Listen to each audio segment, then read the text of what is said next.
Hello, my fellow Extraordinary Americans. I'm Cosmos Dar, and this is Extraordinary America. What is Extraordinary America about? You see, American identity is about freedom, the opportunity for a better life, and the pursuit of happiness. Welcome to Extraordinary America. For today's guest, we have Dan Rodgers. Dan is the award-winning author of Escape the Clock, your program guide for financial freedom and early retirement. After a successful 20-year career in the tech industry, he achieved financial independence and retired early to pursue his passion for helping others. Driven by a desire to give back, Daniel wrote Escape the Clock to provide a clear roadmap for anyone seeking financial freedom.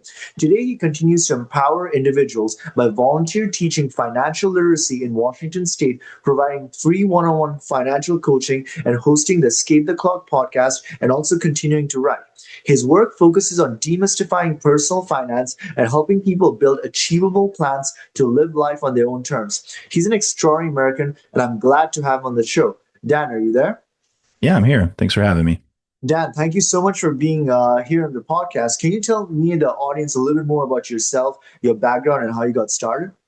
Yeah, absolutely. I'm not a financially trained person. I actually stumbled into kind of where I ended up today.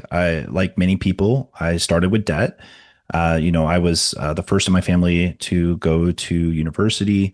I ended up borrowing my way to put myself through college because there was no plan or anything for me to go do that. And even the degree I picked was based on this debt. So many things were informed by it. I remember back then just doing some research and trying to figure out what kind of job could possibly pay enough income to cover the triple digits of loans I had to borrow. And then after that, it was really just trying to figure out how to organize and educate myself to kind of get my life under control. And like many people, I started a family. I was trying to do my best with work. And over the years, as I educated myself more and more, I realized there is a lot to kind of figure out, and the system is really designed in a way that they kind of prey on your ignorance, to be honest, and it really can make it hard to be successful and to develop wealth, especially generational wealth. But anyone can do it. And as I was going through it, I realized, wow, I'm doing better than some of the wealthier people that I know. I ended up retiring early. I was young when I retired. I was working at one of the top corporations in the world, and it really shook people when I left. It really surprised them. I was making good income. I finally got to a point where I was at the top income of my career, and there were people making a lot more money than me who said they were nowhere near close to any possible retirement, and they just really wanted to know how I did it. And I realized that's my purpose going forward. When you retire young, you still have a lot of energy. You're not just sitting around doing nothing. And I wanted to give back. So I spend my life now just educating people and giving out free financial literacy education. So Dan, this is amazing because a lot of people just assume that they'll work for 40 years, like go up to 65, and then they'll just like go off their 401k or like and the social security. But early retirement is something that a lot of people have limited beliefs on, and they don't believe it can be done. But from your perspective, what are the keys that are necessary to attain retirement at an earlier age? It only comes down to time and income. If you have time and some income, you can do it. There is discipline involved with depending on how much income you have in your lifestyle size. That's going to really depend on how quickly you can achieve your goal. In the guide, I start with trying to help you demystify your number, because unlike like FIRE, the Financial Independence Retire Early movement, which has this kind of magic number system, I know everyone's number is personal to them. Cosmos, you have your own goals in life, your own financial needs and visions, and your number is going to be different than my number. So it starts with trying to figure out that math. And so I put the math there. I actually have a free tool that anyone can use to calculate this stuff as well. But it starts with your retirement goal, right? There are retirement accounts that have tax advantages to them. You also mentioned Social Security. That is a retirement benefit. You can get a specific age, and there are strategies about when you claim that benefit as well. But if you want to retire early, and not everyone needs to, but if you want to, then you need to have enough wealth built up in non-retirement accounts, because the strategy isn't to put your longer term retirement at risk. It's to have enough in like brokerage accounts and other places that will bridge the years between when you were working and to when you can take and start taking the funds out of the retirement accounts. So we call those the bridge years. And really, what I'm helping is realize that whatever your goals are, once you have your number, you break things down into measurable milestones, and then you see what's working and what's not. And you can actually measure progress. And you're working in a program. So you're always looking ahead for risk. You have something that you can, that's really easy to understand and share, always bias for action. And with some time, you can get to your goals. And then you have the choice because of financial freedom if you want to not work. Believe me, some people completely work, and that's fine. In fire, there's barista fire. It's the idea that you're just going to do a part-time job or something you enjoy. You don't need the money. You're doing it because you like working. Working's not a bad thing. It's about freedom of choice. And once you're free from financial stresses and motivations, now you have your time back and you can do things the way you like. So, Dan, from your perspective, is there like a difference between financial freedom and time freedom, or like to you, is it basically the same thing? I think financial freedom can enable time freedom. I don't think they're necessarily the same thing. I do know, though, in the society we live in, the lack of time freedom is usually a financial reason. So, we have to go and earn that paycheck to maintain our standard of living. And therefore, the job stipulates that you have to work X number of hours. If you're doing like a part time job, you might know I have to do this number of hours to be able to maintain my livelihood. And overtime might be really enticing because it helps me get some time back, right? I can get more pay for less hours. And so there's a competition over overtime. For salary work, there's a 40-hour minimum that came from somewhere. I'm not sure why, at least in the United States. And that has now increased. Most jobs expect you to do way more than that. And so, on top of that, though, there's this idea of competitiveness. Like, I need to be seen as doing better than my coworkers, and therefore I need to be shown as taking the extra effort. I'm going to raise my hand for that extra job, or I'm going to work on the weekend, or I'm going to do the thing. All those things, all they're doing is they're teaching you, like, if you want to make more money, you're going to give us more time. But there's no loyalty there. The corporate agenda is what it is. It's not based on your value, your effort necessarily. So I think a lot of people have woken up to that fact. And when they like the layoffs happen or you don't get that raise or that promotion, people realize, oh, wow, maybe I should redefine my measure of success here. It's not based on whatever this job is telling me. So Dan, a continuation of this, like a lot of people believe that in order to attain financial independence, they have to make like a lot of income, or they have to be a high earning person. Like, so my question to you is financial independence for everyone, or is it just for people that are like making like a high numbers? It's for everyone. I know people who make high numbers who can't achieve it because what they've done is they've inflated their lifestyle too broadly. They can't afford financial freedom. They're stuck with their job as much as anyone stuck with their job doing paycheck to paycheck. That's what I wanted to demystify that a bit.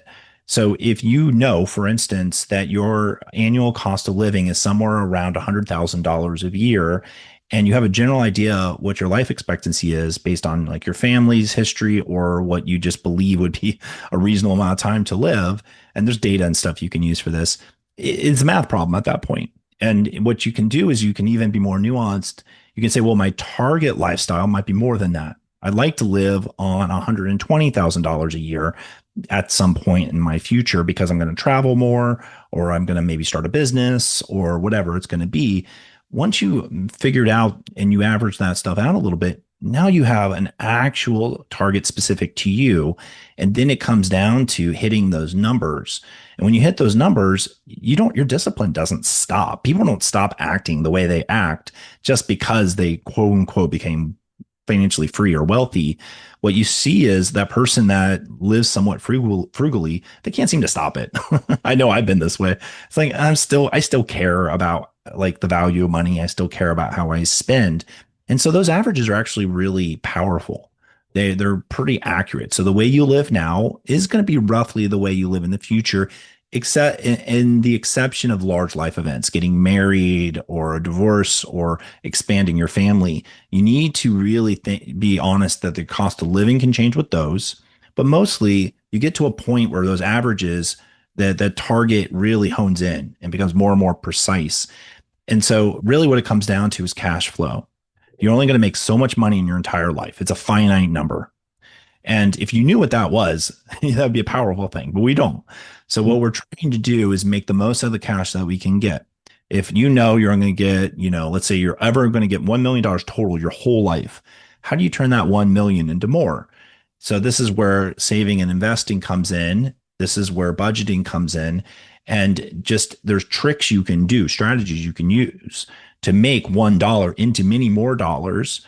One, by taking out temptation of spending it, automatically contributing it to savings accounts, using high yield savings accounts, automatic investing, smart investing, stuff like that.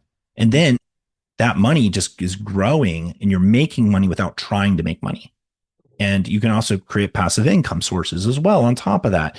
But what I'm getting at is by being a little bit of education goes really far here. You don't have to have a high, a triple or quadruple digit salary to do this. You just have to be honest about your needs and you have to be okay to have some cash flow left over. So you can't spend everything that you have come in. You have to put some portion of it into some saving and investing. And if you do it automatically, then you'll deflate your lifestyle a little bit to what's left. And that we're good at filling up and spending what we're given. If I gave you $100, I bet you could spend it. I'll give you $1,000, I bet you could spend it. So your lifestyle will stick to the amount you get, and that's why this is a wealthy person problem and a non-wealthy person problem. Lifestyles are what it comes down to. So find your target lifestyle, stick to that, have that extra cash flow, allow that cash flow to do the work for you, and then it's a time problem. How long is it going to take to have enough where you need it to live off of it? And with that, there's tricks you can do to accelerate it, like smart strategies and things you can do to make that money grow faster. But that's it. That's why it's it's attainable for everybody. You just have some income and some time. Those two pieces of the recipe will create success. I'm glad you're saying it's available for everybody, Dan, because I believe that as well. But a lot of people have limiting beliefs. So I want the audience to know that with the right strategies and the right tactics, you can attain financial independence. But since we're talking about saving and investing, Dan, what do you think most people get wrong about saving, investing, and budgeting, and which like holds them back? This is a fascinating topic because it comes down to just natural human behaviors, right? The psychology of how we live and think, our relationship with money. And when we say people get things wrong, it's not like they're doing things wrong. I mean, a lot of things we do is based on the way that our parents acted or implicit biases that we have. And what it comes down to is just being honest about how we behave and why we behave the way we do so that we can start to take some action for change so that we can do what's in our own best interest. And a lot of this comes down to this idea of like money scripts. There was a really great book written by Dr. Brad Kontz called Mind Over Money. He's a financial psychologist, and he identified this idea that a money script is our unconscious belief and emotional narratives that we have about money. And it comes from our childhood, our first memories of money. And even if we don't think about it, let's say your parents didn't teach you about money, school definitely isn't doing it, but let's just say parents aren't doing it either.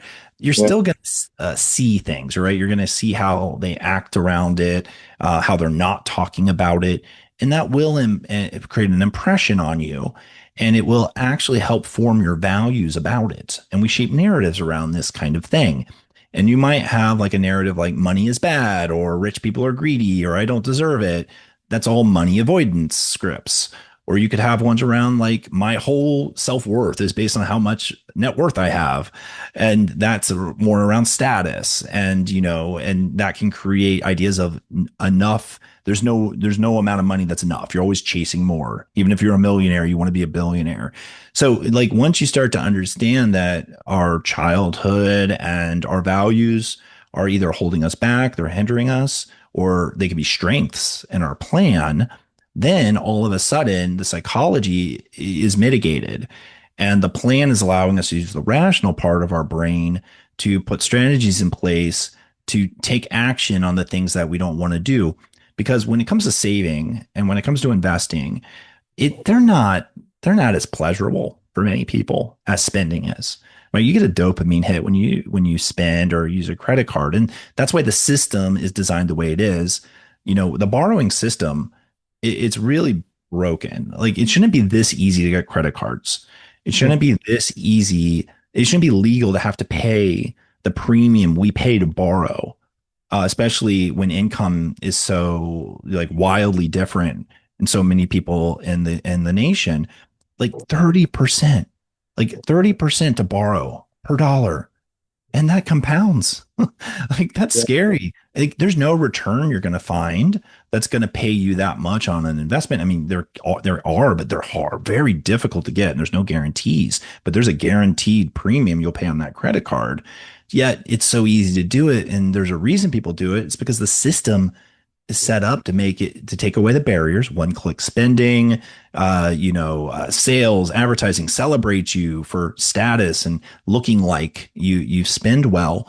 But they don't celebrate you for saving and investing successfully. Not really. The system isn't doing that. But and it's easier for us to feel good in our present self spending something than it is taking something away from us or feeling like we're taking money away from ourselves for some future version of ourselves who may or may not, appreciate that. So there's a psychology here that you have to overcome. And that's why when you do it automatically, it's much better, because when you automatically have that, let's say your paycheck is $5,000.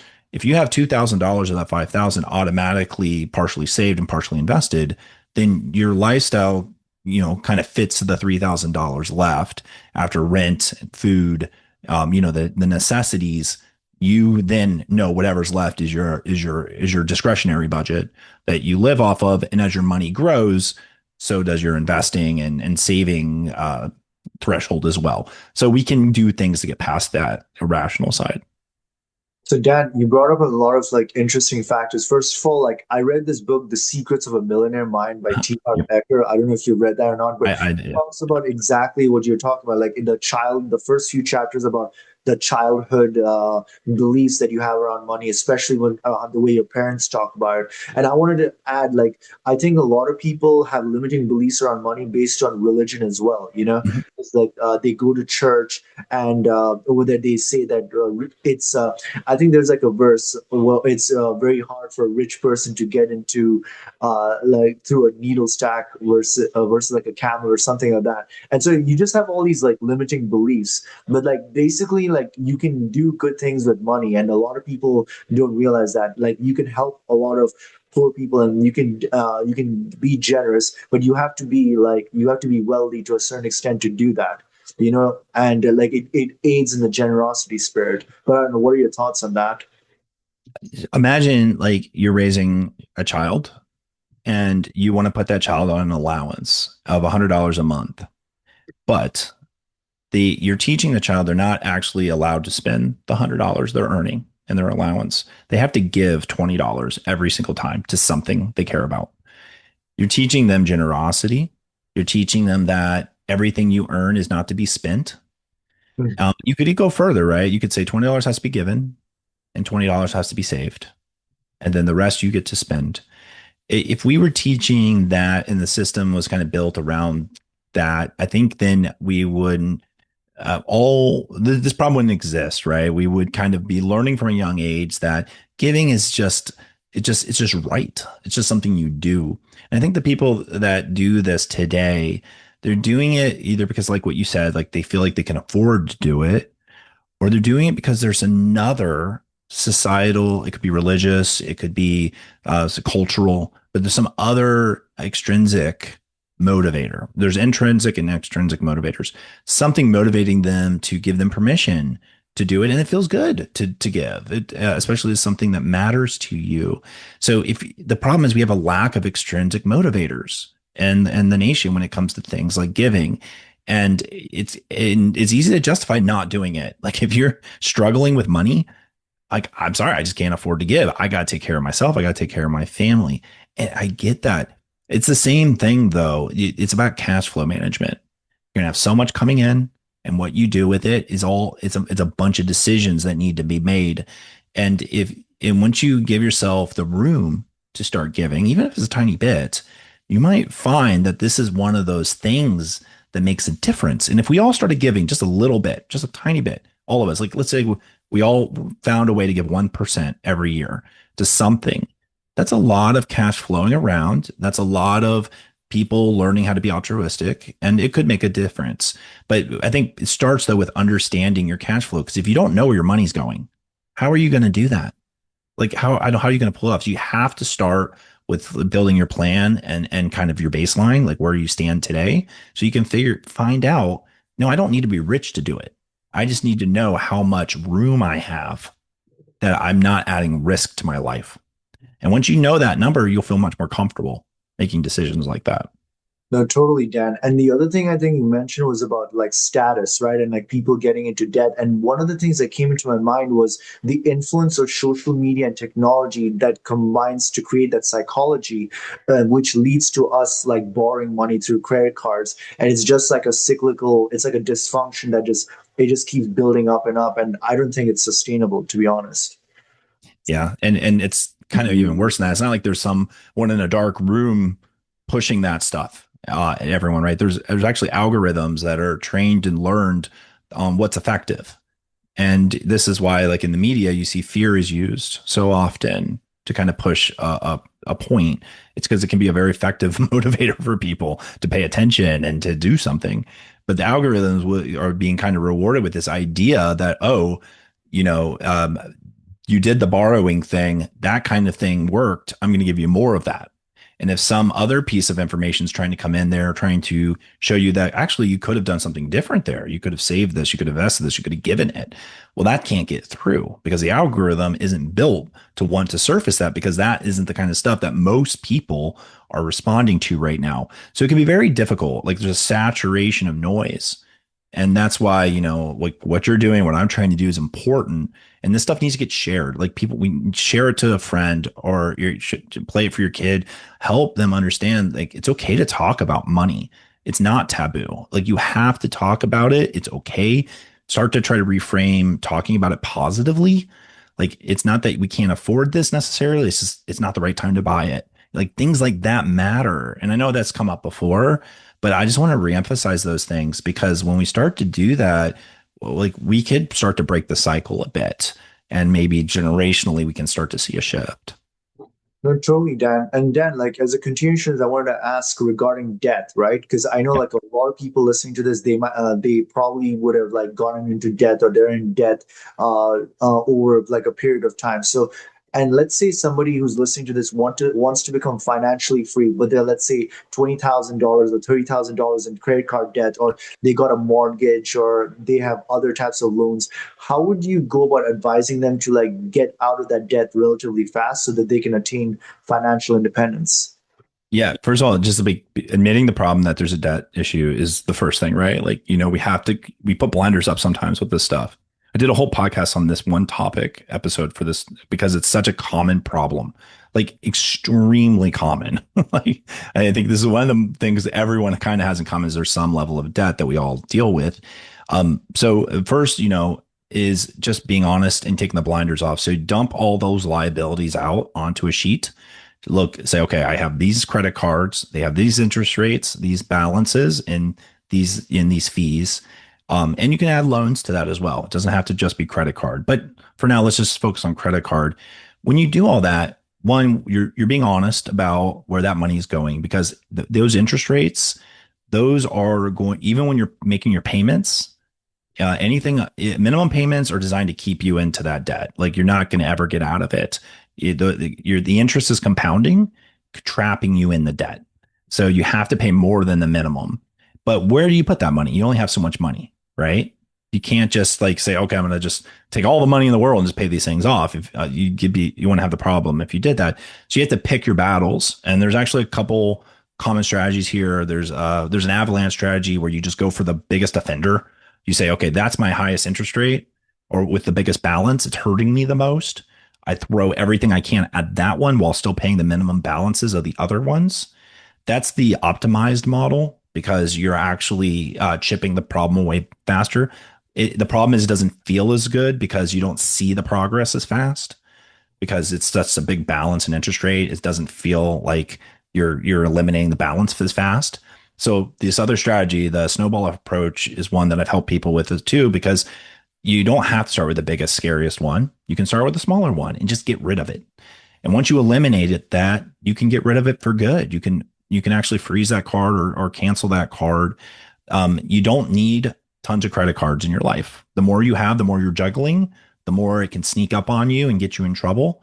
You're okay with being honest with yourself about which ones are actually giving you rewards that you actually use, which one doesn't have a terrible interest rate. You probably should cancel the Target credit card. I don't think that's ever going to be a good one for you. Things like that. Just be honest about it.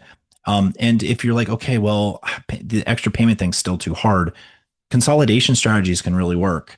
You can, don't move the debt around. That hurts your credit score, but you can start to merge to your lower interest ones if you have room, or better yet, look for a zero APY or APR offer.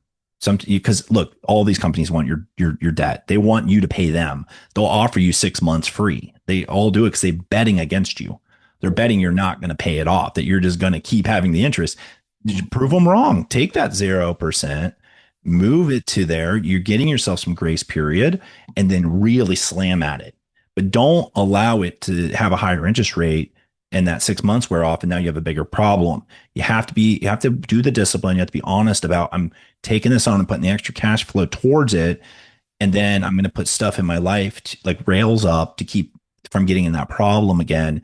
That's where canceling cards comes in. That's where, putting a credit freeze up comes in, or that's really where monitoring comes in. You really look at your spending like monthly, or at least every couple months. You're looking for fraudulent stuff, but you're really just trying to be honest with yourself. Like, did I need to spend that on that? Maybe if you tried not using credit cards, just use your bank accounts instead, would you have been okay? Because every time you're using your credit card, you're borrowing. And I don't think people understand that. It's not just convenience. You're borrowing, and sometimes you're borrowing is money you don't have. And if you don't have it, you're paying a premium, and all you're doing is punishing yourself. So the best thing you can do is just be honest with yourself and avoid the credit card. And only if you're going to use the credit card, you should be able to pay the whole thing off. If you can pay the whole balance off every month, then you're okay. You're just getting the rewards and you're not paying anything for it, unless they have some fees or something, but you can avoid those as well.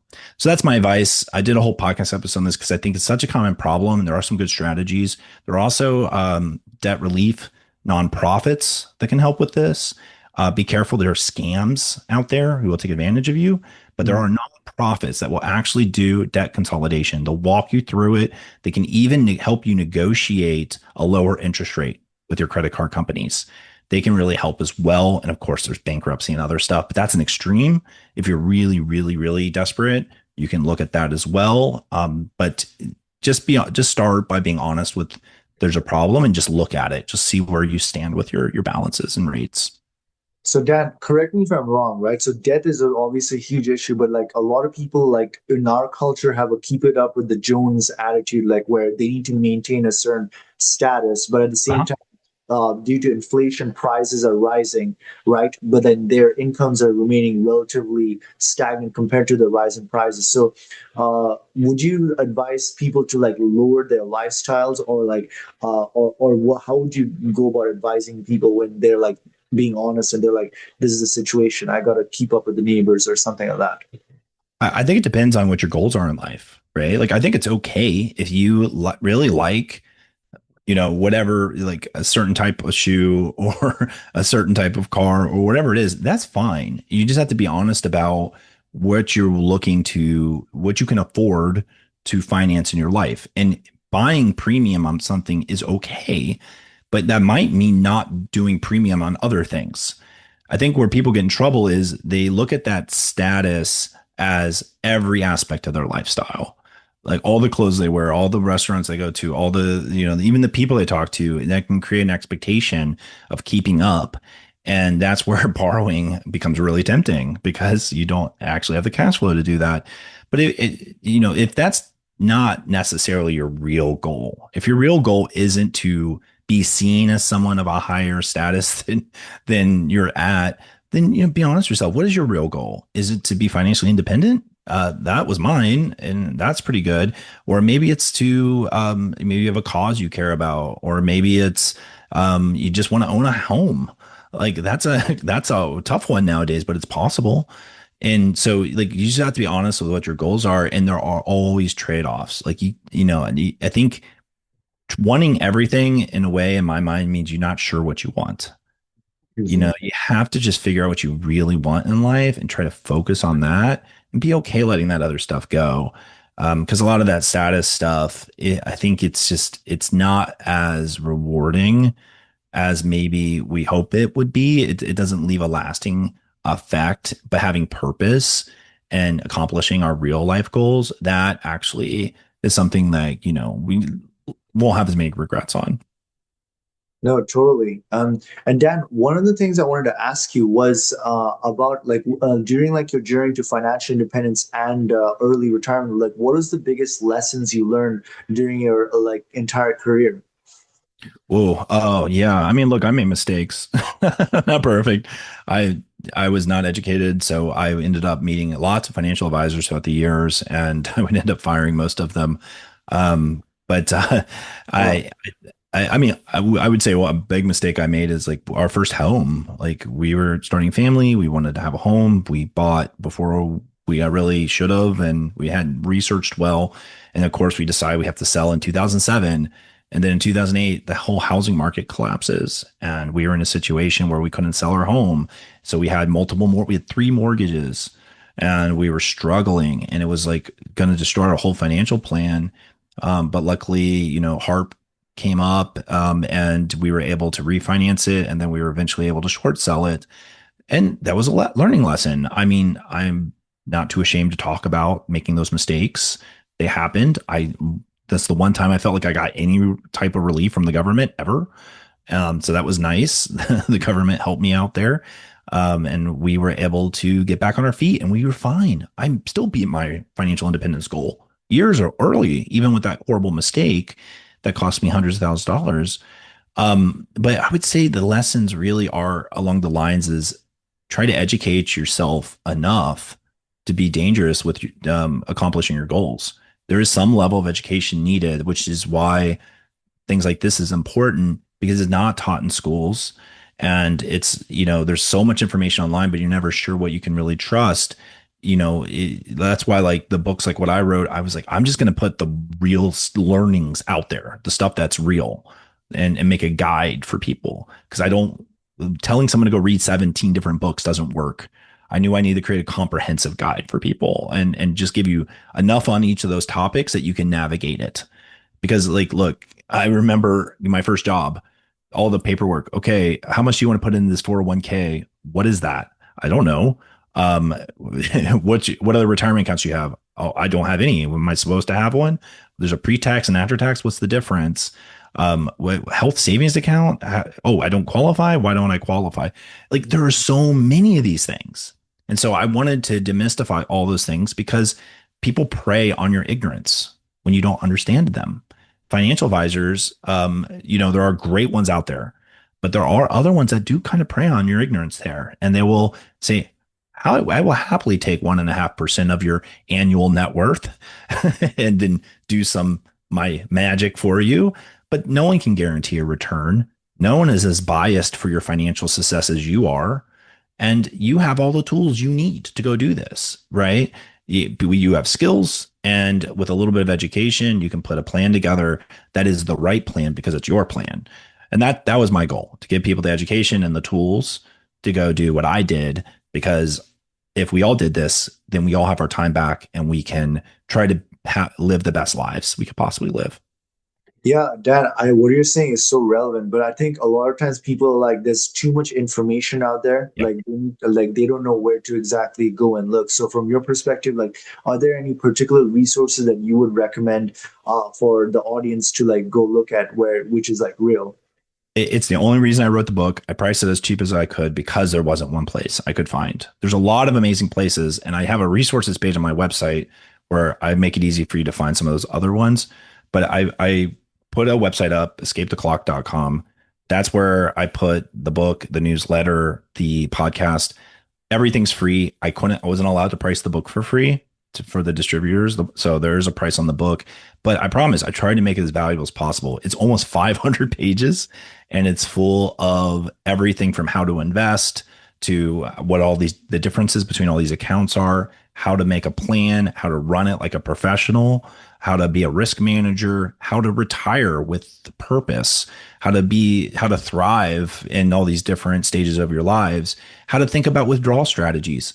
Like you can go your whole life saving in 1,000 different places, but how do you know where you're supposed to take the money out when? There's all these different age requirements and things. I made that as easy as I possibly could because I realized I needed to hand my kids, I have a son and a daughter. I need to hand them one thing. I need to point them to one place. I can say, okay, here is the 7 books you need to read and, the 7 YouTube shows you should be watching. No, they're not going to do it.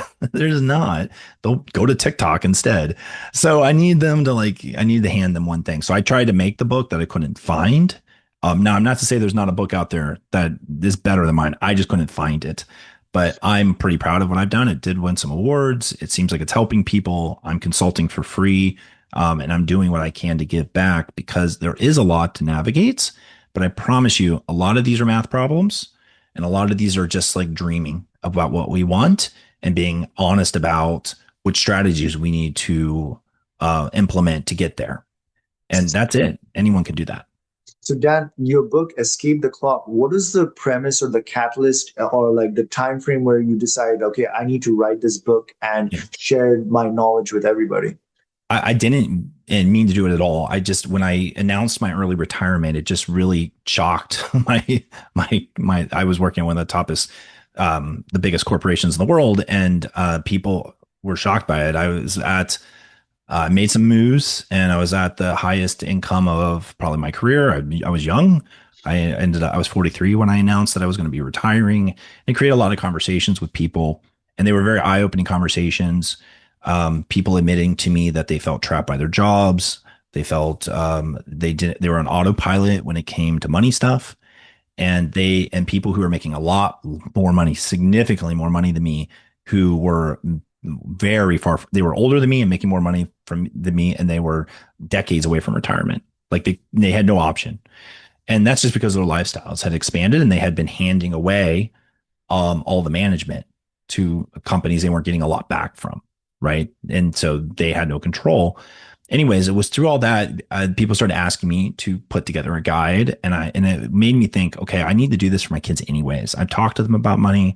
I need them to have the education I was missing. I should do it. And then when I was in my early retirement, look, when you're young, retirement's a bad word. There's no word for this. I just took my time back and I still want to do something with it. And I write this book and I gave my all to it. And it created a bit of a community and people meeting with me, me volunteering and teaching. I've been teaching the teenagers around my state. Now I'm getting a wealth management degree because I've been so interested in how I'm helping people.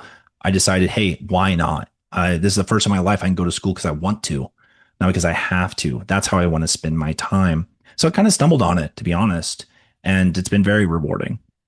No, I mean, Dan, this is relevant to what you're doing, especially writing this book, Escape the Clock, because a lot of people don't get this education in high school or even college. They simply don't teach this. It's not part of the education system. So it's something that people find on their own, or they find online, or they listen to a particular podcast, and then that's how they come to something like this.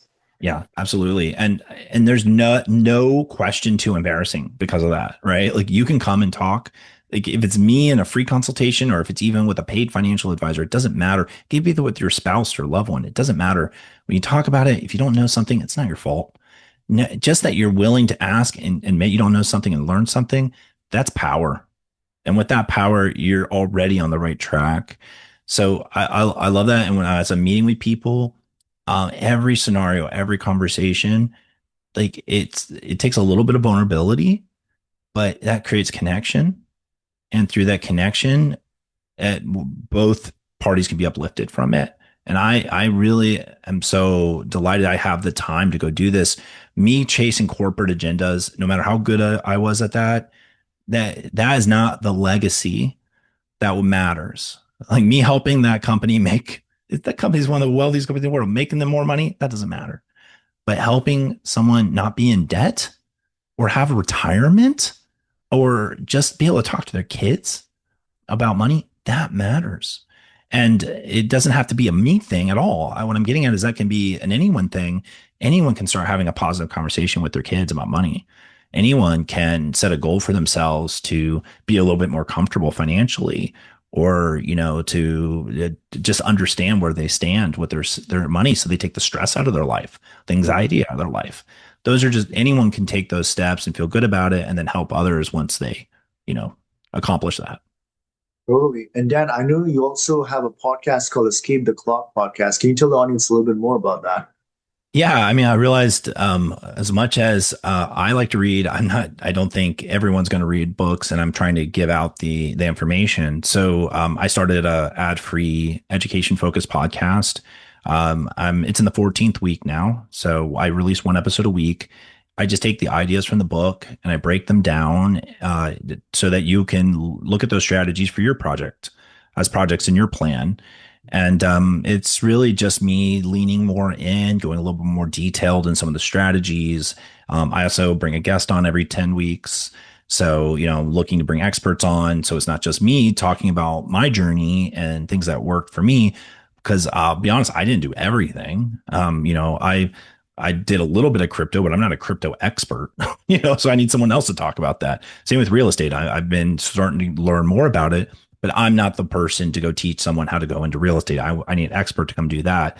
So it's about financial education, and it's something that I hope can reach more people than just a book kid.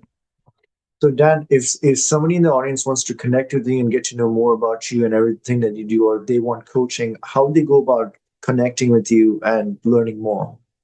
Escapetheclock.com. That I tried to make this as easy as possible. If you go, it's just all one word, escapetheclock.com. Go to there in any web browser.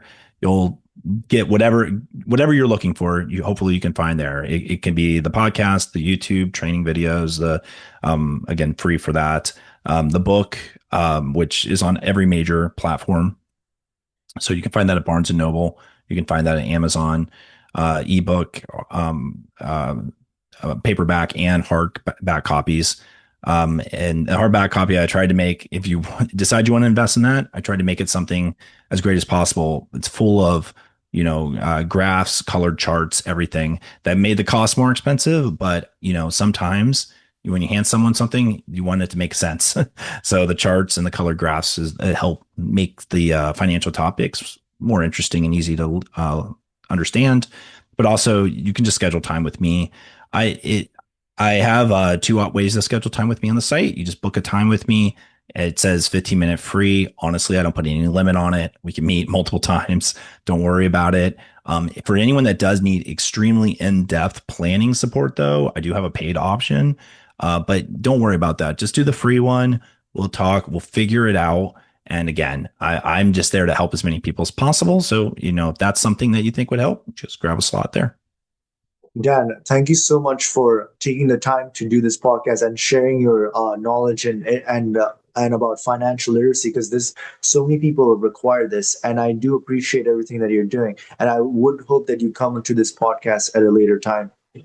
I'd be happy to. I love what you're doing here. I mean, we're doing pretty much the same thing, and I really have been enjoying listening to your podcast. So thanks for doing this. It matters. And there's a lot of topics, like I know you know that, and as anyone who gets deeper into their planning will learn, like, okay, there's kind of like a beginner's course, an intermediate course, and an advanced course as we go through these things. And depending on, and you can stay in the beginner level for sure. And there's tricks you can do to automate things and make it easy and still completely get to your goals. But some people want to hit the gas pedal hard. Want to like optimize everything. They want to do Roth conversions. They want to do, different stock market optimizations. I get it. And, there's plenty that we can dig into. And I try to cover that in my podcast over time. And I'd be happy to come back on here at some point in the future and talk more about whatever topic you'd like to cover. For sure, Dan, and I really appreciate that. And I want to conclude this episode by letting my fellow extraordinary Americans know that, hey, look, there's an extraordinary within each and every one of us, and it's our duty to awaken it and unleash it. Until next time, bye for now. Hey everyone, thank you for watching Exploring America. If you like what you see, please do subscribe to our podcast and share it with others. Remember that the best investment that you can make in your lifetime is in your own financial education, for it is knowledge that truly sets us free.